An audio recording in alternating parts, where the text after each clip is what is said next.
All right. Are you ready to unlock some serious adulting skills? I'm ready. Let's do it. Okay, great. So today we're diving deep into a source called 11 Life Skills That All Adults Should Master. I love it. Adulting like a boss, right? Exactly. But it does make you wonder, do we really need all 11 of these skills? Yeah, that's a good point. And are some more crucial in today's world than others? Yeah, that's what we're going to find out. Okay, so let's just jump right in. Sounds good to me. Okay, first up, first impressions. Ah, yes, those all important first encounters. Our source claims they're tough to overcome if they're negative. Um, that's interesting, but does that always hold true? Yeah, that's what I was thinking, especially in today's world. Like, what about online? Exactly. Like a bad first impression online, it might not matter as much as, say, one in person. Right. Like, have you ever had like a weird interaction on social media with someone you've never met in person? Oh, all the time. Yeah. It's a different world out there. So are you saying context is key? I think so, yeah.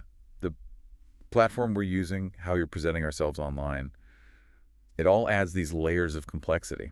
Right. Like, it changes how those first impressions are formed and if they even stick. Exactly. Okay, that makes sense. But what about those classic first impression tips we always hear? Oh, you mean like dressing well or remembering names or, smiling? Yeah, exactly. Those kinds of things. Are those still make or break in your opinion? Well, they can be, but again, it depends. Think about it. You wouldn't show up to a tech startup interview in a suit if everyone else is in jeans, right? Oh, for sure not. But wouldn't a firm handshake and eye contact still matter, even in a casual setting? Yeah. It's about adapting those core behaviors to fit the situation. Reading the room, understanding the right signals. So it sounds like social intelligence is really what we're talking about. Yeah, exactly. It's more than just rules. It's about being adaptable. Okay, that makes total sense. So being adaptable is key, especially in today's ever-changing world. Exactly. It's a skill in itself. Now, our source also dives into job interview skills, saying they're super important in today's market. Well, yeah, because, the competition is so fierce. Think about it. Yeah. You're not just competing with people in your city or state anymore. It's a global talent pool. True. And with remote work, things have definitely changed. Hugely. But with all the focus on technical skills these days, are soft skills still important? Oh, absolutely. In fact, I'd argue they're more important than ever. Employers want people who can not only do the job, but also collaborate, communicate clearly, and adapt to new challenges. Especially in virtual environments. Right? Yeah, exactly. Those soft skills really become the things that set you apart. So even if you aren't on the job hunt right now, knowing what employers are looking for can help you in your current workplace. 100%. It helps you understand your colleagues, your boss, and the overall company culture. It's like having this secret decoder ring for the workplace. Right. Okay, what's next on our list? All right, so the next point from our source gets a little philosophical. They say that dealing with discomfort poorly can lead to bad decisions. Oh, that's an interesting one. Can you give me an example? Let's think about overspending. We've probably all done it at some point. We know we should stick to our budget, right? Yeah. But then you see that new phone or those shoes you just have to have, and boom, we make a bad decision. So you're saying that in those moments, our brain is looking for that quick dopamine hit. Precisely. It's like we're trading our long-term peace of mind for that instant gratification. And it's not just overspending, right? I mean, think about procrastination. Putting off a tough task feels good now, but then later. Oh, the stress. It's way worse later. I think our brains are just wired to seek pleasure and avoid pain, but sometimes that can really backfire on us. So what's the solution? How do we get better at managing that discomfort? Well, one technique I like is called cognitive reframing. So instead of viewing discomfort as something to avoid, try to see it as a chance to grow. Okay, so how do we do that? Like, how do we actually reframe those thoughts? Well, let's say you're feeling super anxious about giving a presentation.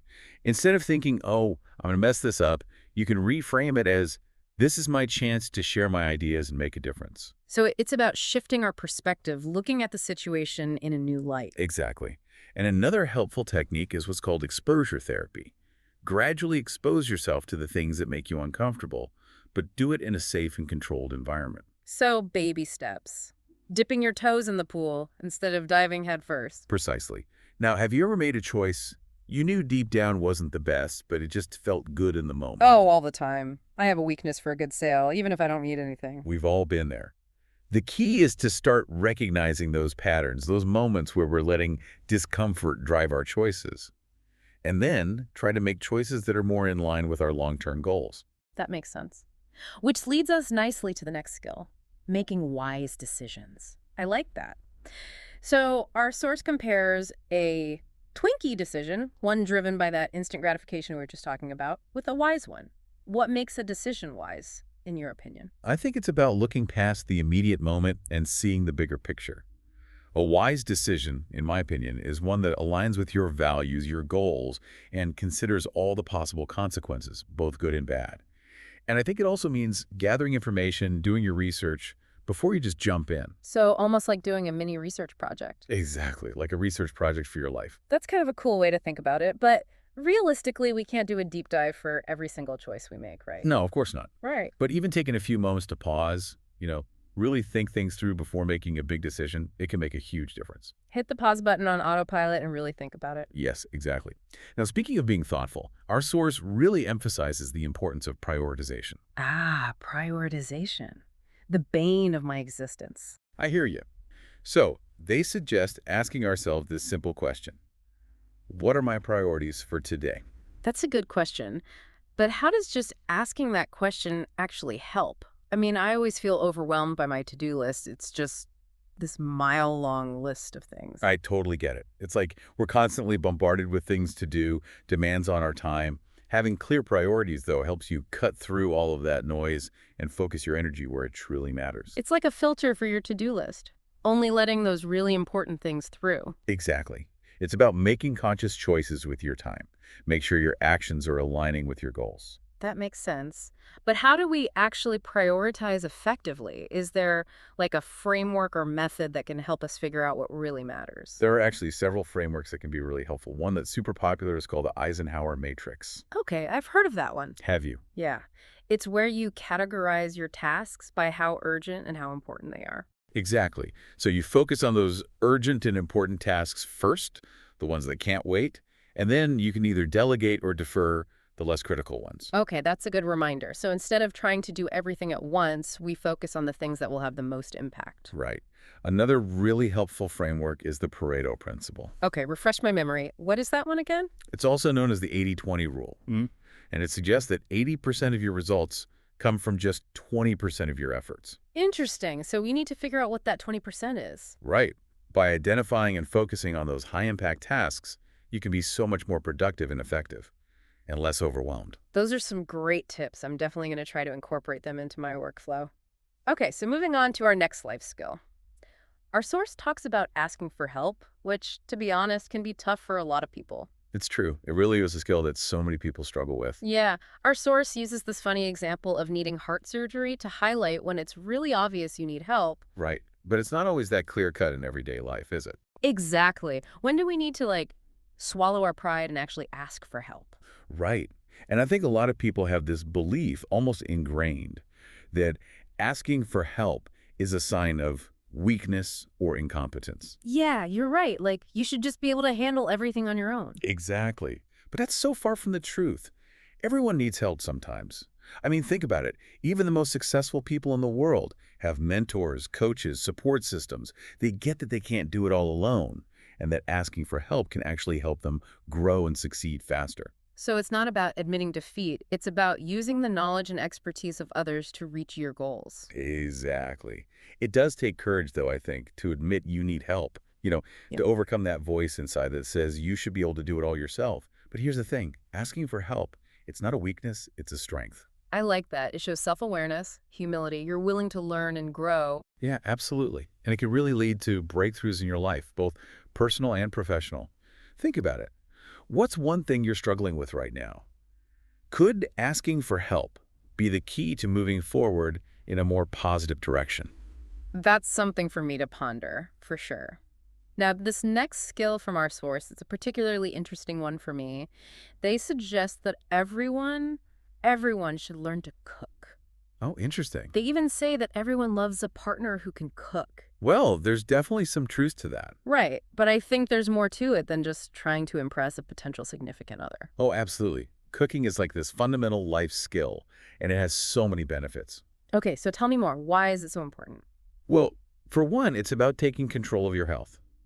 When you cook at home, you know exactly what's going into your food. You're not relying on restaurant menus or processed foods with all those hidden ingredients. It's like you're taking ownership of your own well-being. Exactly. And then there's the financial aspect.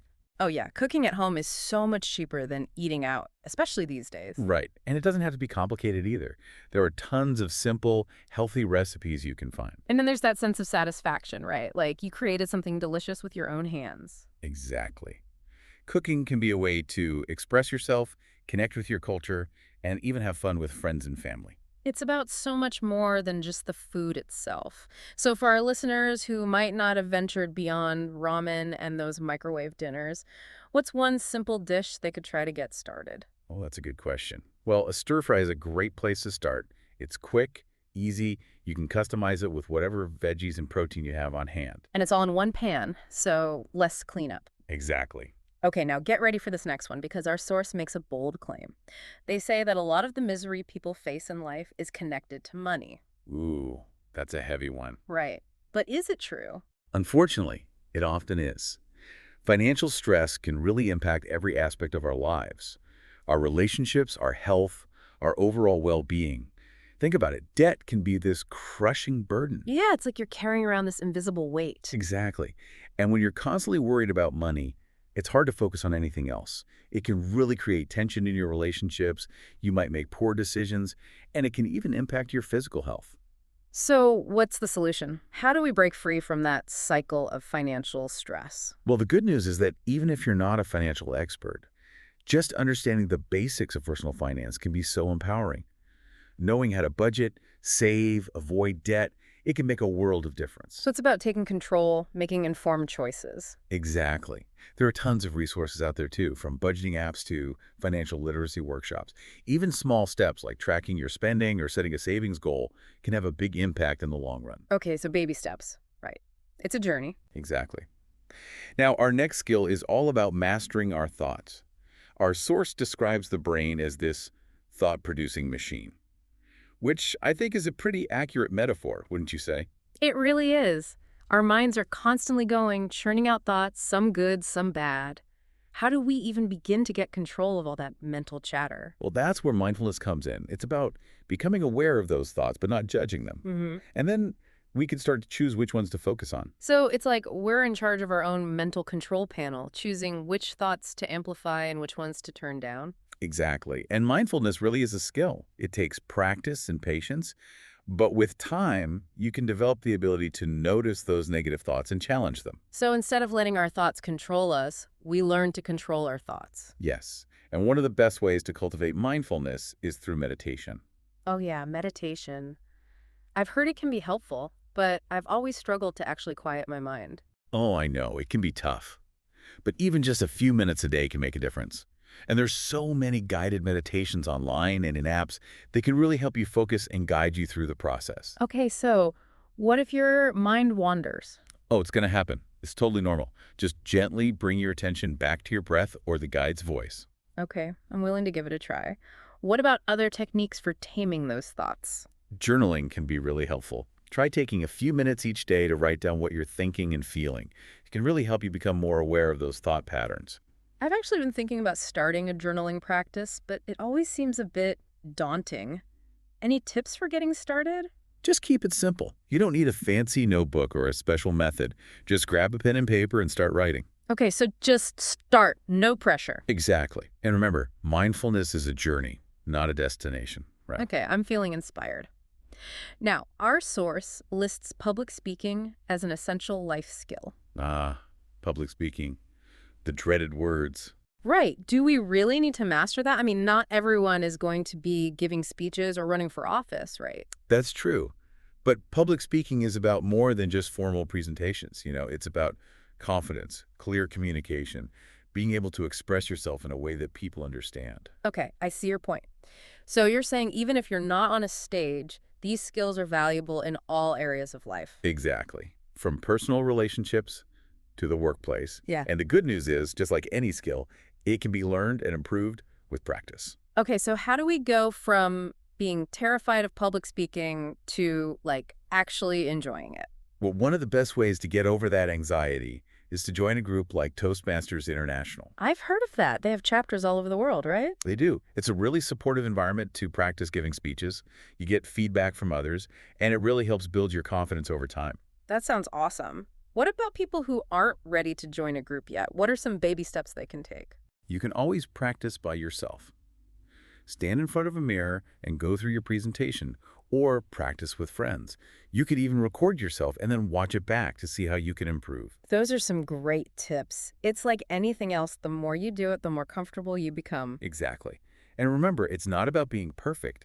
It's about connecting with your audience, sharing your ideas authentically. That makes me feel much better. Okay, now, our final skill for today is one that's often overlooked but is absolutely essential in our crazy, busy world: listening. Ah, yes, the art of truly listening. Our source says that most people are terrible listeners. Why is being a good listener so important? Because it's the foundation for all strong relationships. It's how we truly connect with others. When you really listen to someone, you're not just hearing their words. You're picking up on their body language, their tone of voice, those subtle cues that reveal so much. Yeah, it's about making them feel heard, seen, and valued. Exactly. It's like giving someone the gift of your undivided attention, which, let's be honest, is pretty rare these days. It's true. So how do we become better listeners? What are some things we can do starting today? One of the most effective techniques is called active listening. It means paying attention to everything, not just the words. Make eye contact, nod, even little verbal cues like uh-huh or I see. These things let the speaker know that you're present and engaged. So you're not just sitting there quietly, you're showing that you're really listening. Yeah, it's about showing them that you value what they have to say, that you're really trying to understand their perspectives. It's like you're building this bridge of understanding between you. I love that. That's exactly what it is. Now, before we go on to the next part, let's just take a moment to reflect on what we've covered so far. All right, good idea. So we talked about those first impressions, especially how things have changed in today's digital world and how being adaptable is key.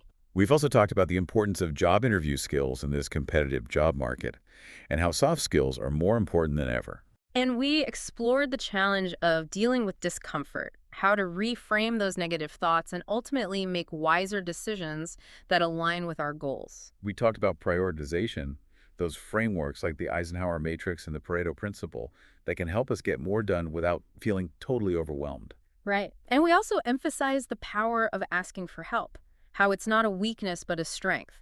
And we even talked about the amazing benefits of learning to cook. So many great insights already. As you keep listening to this deep dive, think about which skills really resonate with you and how you might start to incorporate them into your own life. Yes, it's not just about listening. It's about taking action and making positive changes. You got it. Remember, this is your journey. You have the power to create the life you want. Okay, so we covered a lot in that last part, but there's still more to explore. Oh yeah, we're just getting started. Our source has a few more life skills for us to dive into. And this next one really resonated with me. You know how our source talks about that thought monster in our heads? Oh yeah, I love that metaphor. It describes the brain as this thought-producing machine. It's true, right? Constantly churning out ideas, worries, doubts, you name it. Exactly. It's like our brains are running a marathon of thoughts, and sometimes we need to pace ourselves so we don't burn out. I love that. Like a mental marathon. That's a great way to think about it. And our source suggests mindfulness can help us manage those thoughts. Mindfulness. Yeah, we talked about that a bit earlier. It's about being aware of those thoughts, observing them without judgment, and then choosing which ones we want to focus on. It's like being a gardener for your mind, you know. You get to choose which thoughts to cultivate, which ones to weed out. That's a great analogy. So how do we actually cultivate that mindfulness? Well, one of the most effective ways is through meditation. Meditation. Everyone talks about it, but I've always struggled with it. It can be tricky at first, but Yeah. trust me, even just a few minutes a day can make a huge difference. There are tons of guided meditations available online and in apps, so you don't have to do it alone. Okay, so what if my mind wanders? Because I know mine will. Oh, it's totally normal for your mind to wander, especially when you're first starting out. It's like training a puppy, you know? It's going to bark sometimes, but you can teach it to bark less and less. Just gently bring your attention back to your breath or to the voice guiding the meditation. Okay. I'm willing to give it a try. Consistency is key, right? Yes, exactly. Just try to meditate for a few minutes each day, even if it's just before bed or first thing in the morning. You'll find that with time, It becomes easier to quiet your mind. Okay, great tips. And what about other ways to manage those thoughts? Journaling is another great one. Taking a few minutes to write down what you're thinking and feeling. I've heard that journaling can be helpful. Any tips for someone who's never done it before? Just start. Don't overthink it. You don't need a special notebook or a specific method. Just grab a pen and paper, or even use the Notes app on your phone if that's easier. Keep it simple. Exactly. No pressure. Just let your thoughts flow out onto the paper. Okay, I'm going to try it. So, moving on to our next life skill, our source lists public speaking as something everyone should master. Ah, yes, public speaking. To be honest, it's not my favorite thing. Is it really that important? Well, I understand the apprehension. Believe me, public speaking can be nerve-wracking for a lot of people, but it really is a skill that can empower you. Okay, how so? Well, think about it. Even if you're not giving formal presentations, the ability to communicate clearly and confidently is valuable in every area of life. You're right, from personal relationships to the workplace. Exactly. Whether you're pitching an idea, advocating for yourself, or just expressing your thoughts and feelings, being able to articulate yourself effectively makes a huge difference. So it's not just about standing on a stage and giving a speech. Exactly. It's about communication as a whole. And the good news is that it's a skill you can learn and improve over time, just like anything else. Okay, so for those of us who break out in a cold sweat at the thought of public speaking, any advice on how to get better? One of the best things you can do is join a group like Toastmasters International. They're all over the world. It's a really supportive environment where you can practice giving speeches and get feedback from others. And that can really help you build your confidence. Okay, that sounds pretty cool. It is. And there are other options too, like taking a public speaking course. Oh, that's a good idea. I hadn't thought of that. They offer those online and in person, so you can find one that fits your schedule and your learning style. Perfect. What about those of us who aren't quite ready to join a group or take a course? What are some things we can do on our own? You can always practice in front of a mirror or with friends. Even recording yourself giving a presentation can be really helpful. You can watch it back and see where you can improve. That's a great tip. Yeah. You know, it reminds me of what we were talking about earlier with discomfort. It's about pushing ourselves outside of our comfort zones. Exactly. Those small steps can make a big difference over time. All right, so now let's talk about a skill that's super important, especially in our world of constant distractions: listening. Ah, yes, the art of truly listening. Our source says that most people are terrible listeners, which is probably true. Why is being a good listener so valuable? Well, for starters, it's the foundation of all strong relationships. It's how we connect with other people on a deeper level. When you really listen to someone, you're not just hearing their words. You're paying attention to their body language, their tone of voice, all those subtle cues that tell you so much more than words can. Right, you're making them feel heard, seen, understood. Exactly. And think about how good it feels when someone really listens to you.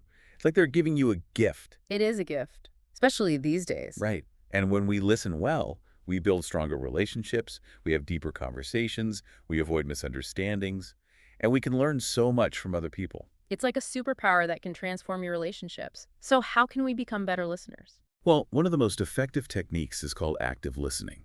It involves paying close attention to what the other person is saying, both verbally and non-verbally. Make eye contact, nod your head, even small verbal cues like uh-huh or I see, let the other person know you're engaged. So it's not about just being quiet. It's about actively showing that you're listening. Exactly. And another important part of active listening is asking clarifying questions. Oh, yeah, that's a good point. Like, instead of just nodding along, you can ask, can you tell me more about that? Or Sure. what do you mean by that? It really shows that you're trying to understand. Yes. Asking clarifying questions is so important. It helps avoid misunderstandings and shows the speaker that you're truly interested in their perspective. Okay, so those are some great tips. I'm definitely going to try to be more mindful of my listening skills. Wow. Now, before we wrap up this part, our source mentions one final skill: continuous learning and growth. Oh, yes. The journey never really ends, does it? It's so true. It's easy to think of learning as something we do in school, but it really should be a lifelong pursuit. Absolutely. It's about being curious, asking questions, seeking out new knowledge and experiences.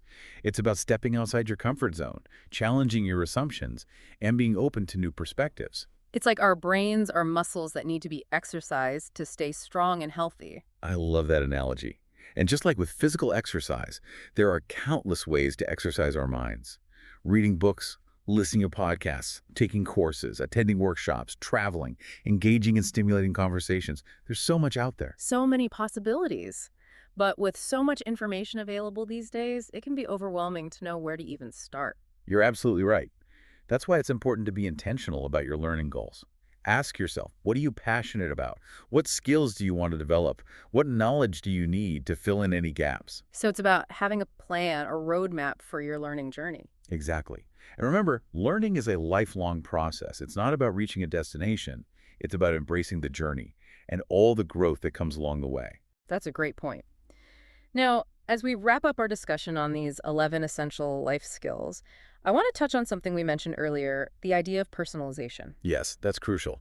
Not all of these skills are going to be equally important to every single person. Of course not. It depends on your goals, where you are in life, Yeah. even your personality. Exactly. It's not about mastering every single skill on this list. It's about figuring out which ones will make the biggest difference for you and then focusing your energy there. Right. So as you've been listening to us chat, what skills have really stood out to you? Which ones made you think, oh, I need to work on that? That's a great question for everyone to consider. As we've been talking, I've definitely been thinking about my own strengths and weaknesses. I think that's the beauty of this kind of exploration. It's not just about acquiring knowledge. It's about applying it to your own life. Absolutely. And to help you on this journey, we've included a link to the original source material in our show notes so you can dig deeper and start putting these insights into action. Yes, because knowledge is power, but only if you actually use it. That's so true. And to keep that momentum going, I have one final question for you to ponder. If you could instantly master just one of these 11 skills, which one would it be and why? What skill do you think would have the biggest impact on your life right now? What would help you grow or be happier or even more successful? Take some time and really think about that. Well, we've really explored a lot, haven't we? These 11 life skills. It's been quite a journey. Yeah, from those first impressions to the power of discomfort to really becoming a master listener. And hopefully our listeners have picked up some good tips along the way. I hope so too. You know, it's not about trying to be perfect at all 11 of these things, right? Right. It's about finding the ones that speak to you, the ones you connect with, and then figuring out how to make them work for you. Make them your own. Exactly. Now, I want to go back to that question we asked earlier. Okay. If you could instantly master just one of these skills, which one would you choose? Yeah, that's a good one. Think about it. What skill would make the biggest difference in your life right now? What could help you grow or be happier? Or be more successful, reach your goals. Right. Maybe it's finally getting over that fear of public speaking. Or maybe it's about being a more mindful listener, really being present in your relationships. Yeah. Or maybe it's about finally taking control of your finances or learning to cook healthy, delicious meals. There are so many possibilities. There are. And even small changes, little steps in the right direction, they can add up to big changes over time. It's about progress, not perfection. Exactly. And to keep that progress going, don't forget, we have a link to the original source material in our show notes. So go check it out if you want to dig a little deeper into these skills and maybe find some extra resources. Yeah, there's a lot more to explore. There is. And remember, knowledge is great, but you got to put it into practice. It's time to take what you've learned and really start creating the life you want. You got this. We believe in you. You can do amazing things. Thanks for joining us on this deep dive into adulting like a boss. We hope you got a lot out of it. We hope you feel inspired. Yeah. And remember, life is a journey, right? It is. Every day is a chance to learn and grow. So true. So keep exploring, keep asking questions, and just keep getting better. And we'll be here to cheer you on every step of the way. Until next time, keep on diving deep.